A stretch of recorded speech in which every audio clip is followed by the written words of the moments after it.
Olá, Galera Nota 10. Hoje a nossa aula vai ser uma introdução à biologia celular ou citologia, que é a parte da biologia que estuda todos os aspectos relacionados com a célula, sendo que célula pode ser definida como sendo a unidade morfológica e fisiológica de todos os seres vivos. A história da biologia celular vem acompanhada com o surgimento e a evolução do microscópio. O microscópio é um aparelho utilizado para ampliar a imagem. O registro do primeiro microscópio foi em 1595 e está associado à família de holandeses Jensen. Porém, as primeiras observações de células foram feitas no século XVII pelo inglês Robert Hooke. Hooke, ao analisar pedaços de cortiça, verificou a presença de pequenos cubículos, que ele chamou de célula ou cela. Aqui vemos os tipos de microscópio.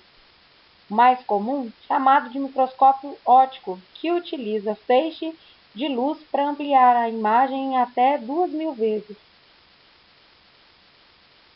Um microscópio mais moderno, que possibilitou ampliar a imagem em mais de 160.000 vezes, é o microscópio eletrônico. Ele utiliza feixes de elétrons na ampliação das imagens e objetos. Outro importante marco na citologia foi a elaboração pelos alemães Scheider e Schumann da teoria celular.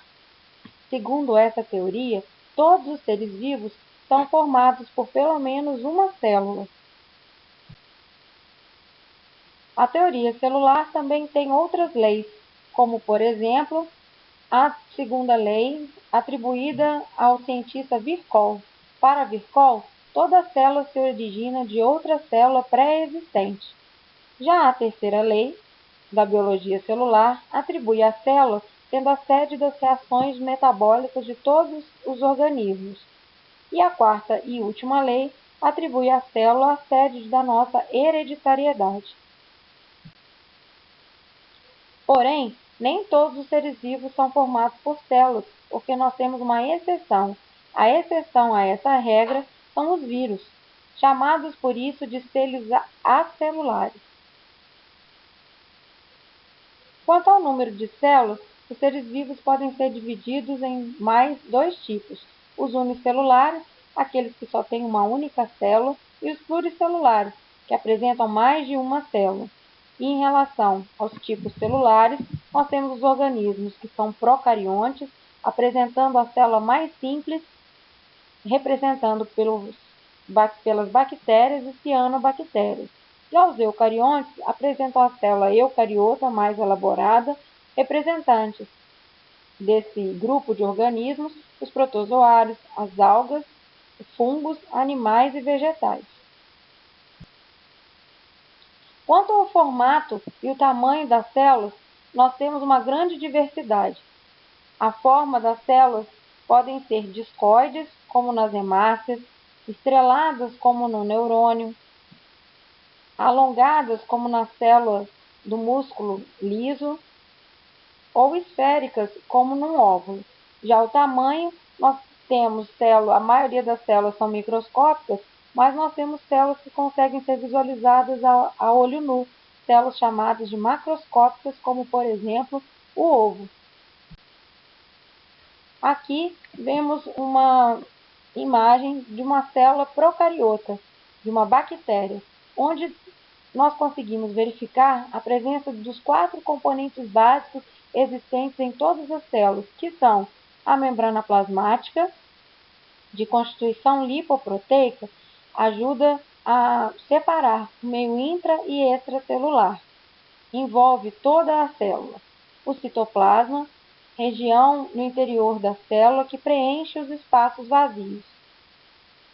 DNA, que comanda o funcionamento de toda a célula, e os ribossomos, única organela presente em todos os tipos de células cuja função é síntese de proteínas. Além desses 4 componentes básicos, membrana plasmática, citoplasma, DNA e ribossomos, verificamos ainda nas bactérias a presença de estruturas como, por exemplo, a parede celular de peptídeo glicano, que tem a função de aumentar a proteção, mesossomos, que tem uma função de respiração, e plasmídios, que são DNA extras. Já na célula eucariota de um animal, percebemos uma grande diversidade de organelas localizadas no citoplasma. Vou citar algumas e as suas funções.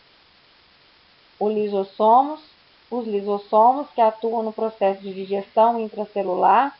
Aqui, não se esqueçam de estudar as diferenças entre os mecanismos de autólise ou apoptose, autofagia e heterofagia.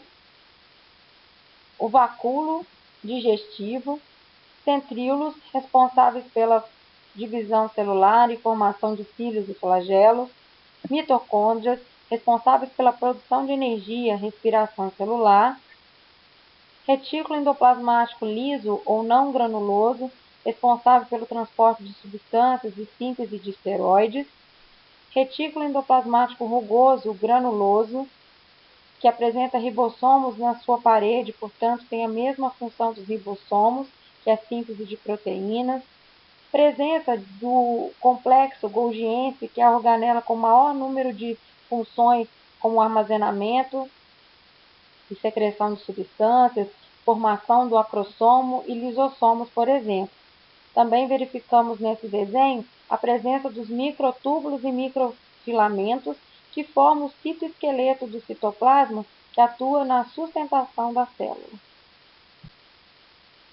Já na célula eucariota vegetal, além de várias estruturas comuns à célula animal, verificamos estruturas exclusivas, como, por exemplo, o vacúolo de suco celular, que ocupa quase 80% do volume da célula vegetal, tem a função de armazenamento de substâncias e equilíbrio osmótico, e os cloroplastos, que são plastos relacionados com o processo de fotossíntese.